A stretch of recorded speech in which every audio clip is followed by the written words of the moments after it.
This news update is brought to you by... Say hello to Shanta. Shanta is an entertainer, but she also loves to be entertained, which is why she has Flow TV brought to her through Flow's 100% fiber to the home network. It's great for busy Shanta because she can control the time she watches her favorite shows, play back from the start in case she missed it, or even record with cloud video recording. And with her Flow services bundle, enjoys much more for much less. Visit any Flow retail outlet, call 1-800-804-2994, or visit discoverflow.co to find out more. One-of-a-kind connection. This is how we flow. It's Friday, May 13, and time for the Barbados Today Evening Update. Thanks for joining us. With the details, I am Fernella Wedderburn. We begin with news of a family in mourning. The father-in-law of Scherno Rose is adamant that he did not deserve to be gunned down. This as police investigations continue into his death. 40-year-old Rose of Nell's Tenantry, St. Michael, was among a group of people gathered in an area when a number of men approached and discharged a firearm several times. He was shot in his upper torso, collapsed a short distance away, and died at the scene. Enrico Alcindor describes his son-in-law as a loving and respectful individual who should not have been snatched from his children in such a brutal manner. I was more than shocked, cause I don't believe that it will hit home after all these things happening around the place, and then it hit home right at my doorstep, blood on my doorstep. I can't handle this thing. I mean, the authorities or system or whoever, I believe that they must take a bigger stand to people of that nature and start slapping them on the wrist. Putting them in prison is just a slap on their wrist, and they believe they can go into prison and get worse and come back out and do people wrong. They ain't got the respect for God, and I think that something more can be done for these people. But most of them be dropouts too, you know, they don't got no education, so they get envious and vicious about the things in the world, but they don't know how to work for them because they didn't take their education seriously, you understand? And when the system don't have no place to put these people or do something for these people, it's going to get worse. The man who was apprehended at Bank Hall St. Michael this morning following a police chase remains in lawful custody. Lawmen are not revealing his name at this time, but they revealed that he was arrested after his white Suzuki vehicle collided with two police vehicles, leaving 3 officers nursing minor injuries.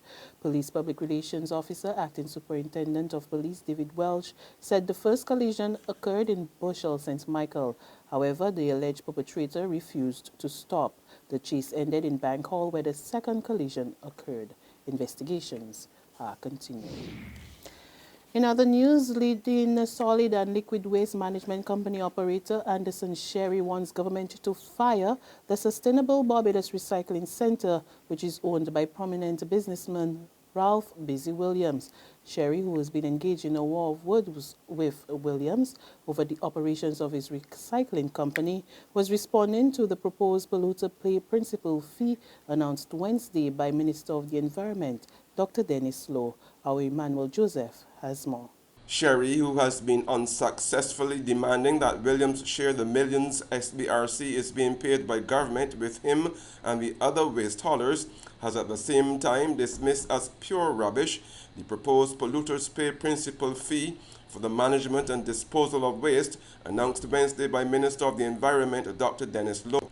Lowe had disclosed that the proposed fee, which would first be discussed with all the stakeholders before implementation, would require the polluters to pay as part of a more effective waste disposal and management program, and which would see the restructuring of the Sanitation Service Authority in order to better service the island.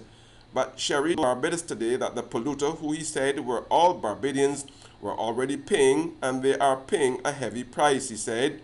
He said his recycling company could fix the problem by Monday morning by $24 million.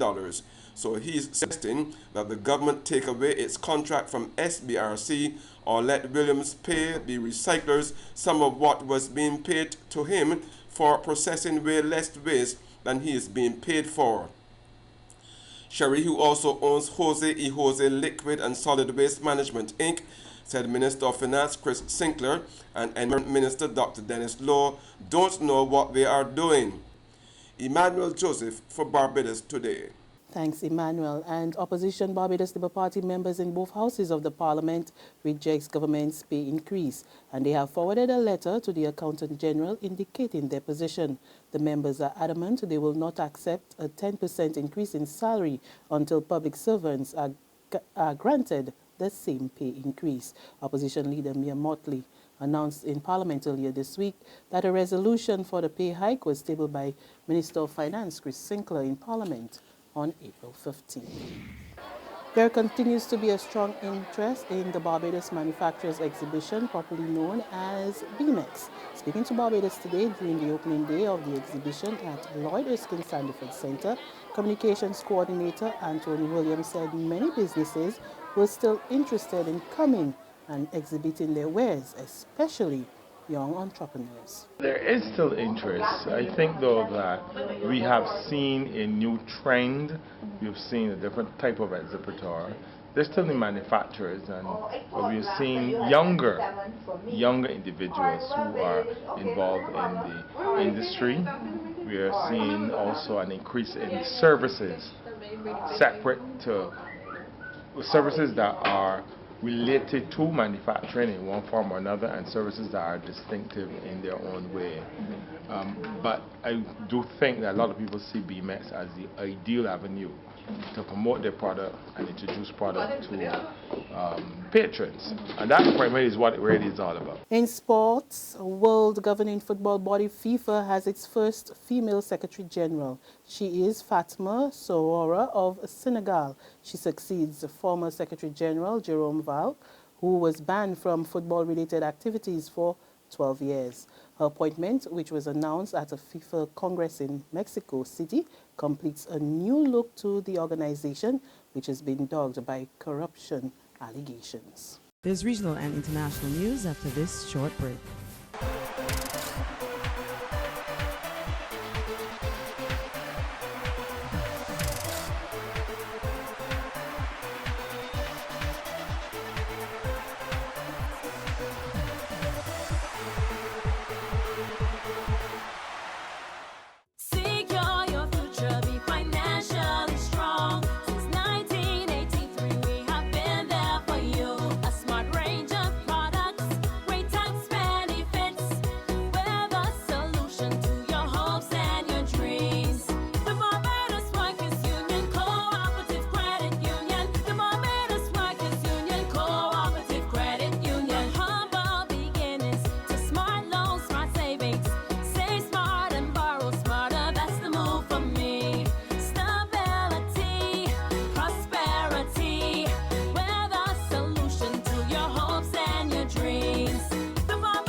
To developments in the region now, thousands of people in Surinam took to the streets today to protest the latest hike in electricity rates. The announcement of the increase followed an advice by the Washington-based International Monetary Fund to the Daisy Baltazar administration to cut back on its subsidy to the sector.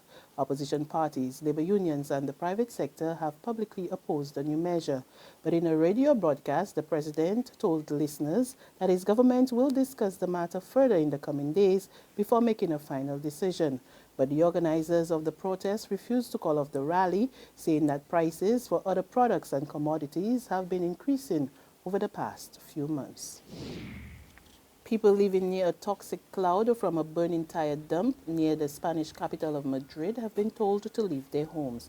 Local officials ordered the evacuation of the Quinon de Cesna area where 9,000 people live, saying human health might be at risk.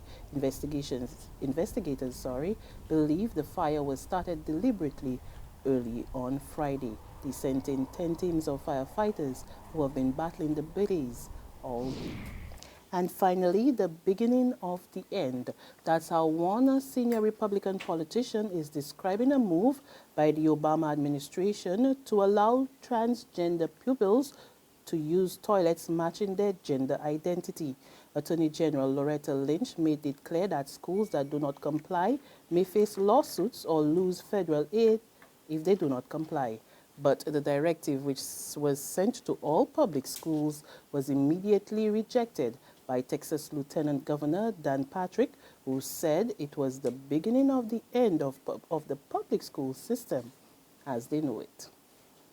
And that's news and sports. But for the very latest, visit our website, www.barbadostoday.bb.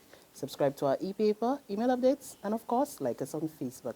You can also catch us on Izumi Media in bus terminals or screenplay at supermarkets and gas stations near you, as well as Channel 99 on Flow TV and Mix 96.9 FM. I'm Fenella Redburn. Do have a safe and wonderful weekend.